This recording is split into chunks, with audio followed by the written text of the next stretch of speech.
السلام عليكم متابعينا الكرام، أخي الرجاوي أختي الرجاوية، لا تنسوا دعمنا بلايك للفيديو والاشتراك في القناة وفرجة ممتعة وشكرا لكم.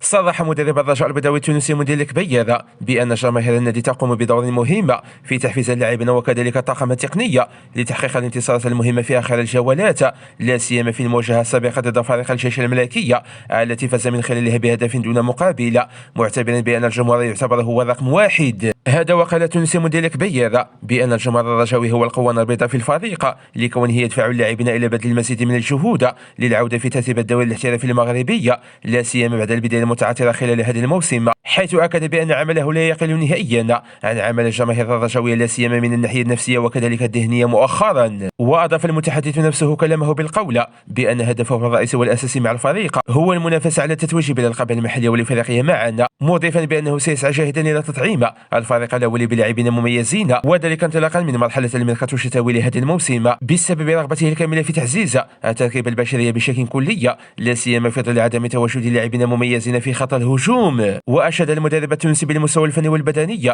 الذي قدمه لاعبي الفريق الأول في الوقت الذي أكد فيه الأخير بأنه سيعمل في المستقبل على معالجة مجموعة من النواقص التي لا زال النادي يعاني منها إلى حدود الآن، وعلى رأسها النجاح الهجومي والحسم المبكر، لا سيما في ظل دخول النادي في منعطف حاسم للمنافسة على مجموعة من المسابقات.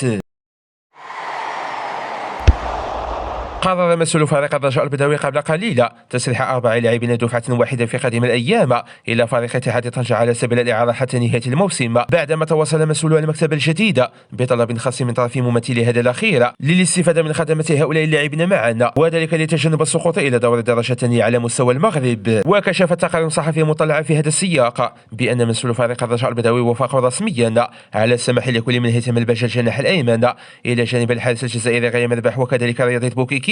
بالإضافة إلى المهاجم أكسل ماي الغابوني بالتعاقد مع فريق اتحاد طنجة حتى نهاية الموسم، لا سيما في ظل عدم الاعتماد على خدمته مع الفريق الأول هذا الموسم. ووافق المكتب الرئيس الحالي كليا على إعارة اللاعبين الأربعة لاتحاد طنجة بطلب خاص من طرف مدرب اتحاد طنجة الجديد هلال الطير، الذي يعتبر لاعبا سابقا بالفريق الأخضر والذي سيشرف على العرض الفني حتى نهاية الموسم، حيث سيتم حسم صفقة غيم الباحة إلى جانب هيثم البهجة وماي في قادم الساعات. وكشفت المصادر في هذا السياق بأن المدرب التونسي مندير الكبير كان له دور كبير ومهم في منح الموافقة النهائية لمسؤولي المكتب المسير بشكل حاسم لإعارة هؤلاء اللاعبين للاستفادة من فرصة أكبر لهم باللعب عوض بقائهم على مستوى دكة الاحتياط، وبذلك فإنه سيتم الاستفادة كذلك في المقابل في حال بيعهم لفريق آخر في المستقبل، وذلك في حال توصل بعروض مهمة خلال مرحلة الميركاتو الصيفي القادم. انضمت عائلة اللاعب السابق لفريق الرجاء البيضاوي رحيمي سفيان إلى قائمة المساهمين في مبادرة الرجاء معنا رسميا، والتي أطلقها رئيس النادي البدراوي عزيز إلى جانب مجموعة من اللاعبين والمسيرين السابقين، بعدما تبرعت عائلة اللاعب الرجاوي السابق رحيمي سفيان بمبلغ مالي مهم لصالح خزينة الفريق الأول. هذا وساهمت عائلة رحيمي سفيان المحترف حاليا في صفوف نادي العين الإماراتي خلال هذا الموسم بقيمة مالية مهمة في آخر الساعات، التي كشفت المصادر في بلاغ عاجل بأنها وصلت إلى مبلغ 30,000 درهم، وذلك بهدف التضامن مع مسؤولو المكتب الجديد على تجاوز أزمتهم المالية في أقرب وقت ممكن، لينضم بذلك اللاعب الرجاوي السابق إلى كل من حارس النادي أنس السنيتي وهشام بوشروان. هذا وانخرطت مجموعة من الفعاليات الرجاوية في المبادرة التي أطلقها المكتب الجديد من أجل توفير مبلغ مالي محدد في قادم الأيام لرفع العقوبة المؤقتة على التعاقدات والمفروض على الفريق الأخضر من طرف الاتحاد الدولي بسبب عدم التخلص من مجموعة من النزاعات والديون والتي لا زال النادي يعاني منها مع بعض اللاعبين السابقين. ووجه أنصار الفريق الأخضر في مختلف مواقع التواصل الاجتماعي شكرا جزيلا خاصا إلى عائلة رحيمي سفيان الذي كان قد تنازل في وقت سابق عن بعض مستحقاته المالية العالقة في ذمة الفريق، على عكس مجموعة من اللاعبين الآخرين الذين رفضوا التنازل عنها نهائيا، وعلى رأسهم اللاعبين السابقين حميد حدد والعالمي سيف الدين.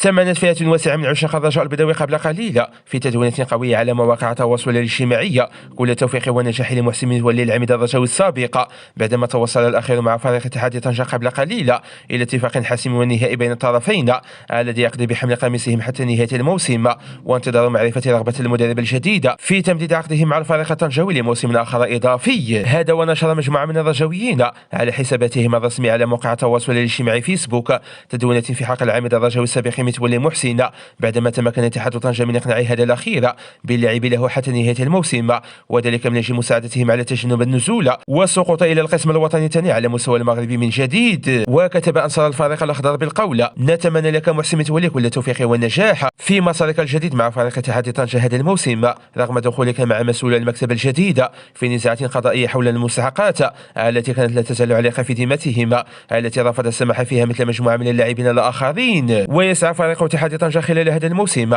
لتعزيز صفوفه بلاعبين رجويين لتحقيق نتائج إيجابية في قادم الدورات، حيث وقع الفريق رسميا مع الحارس المغربي زهير العربي في انتظار التحاق الرباعي الرجوي إدبوكيكين إلى جانب هيثم البجا ومي وغيا مرباح، وذلك للمنافسة على تجنب الهبوط والسقوط.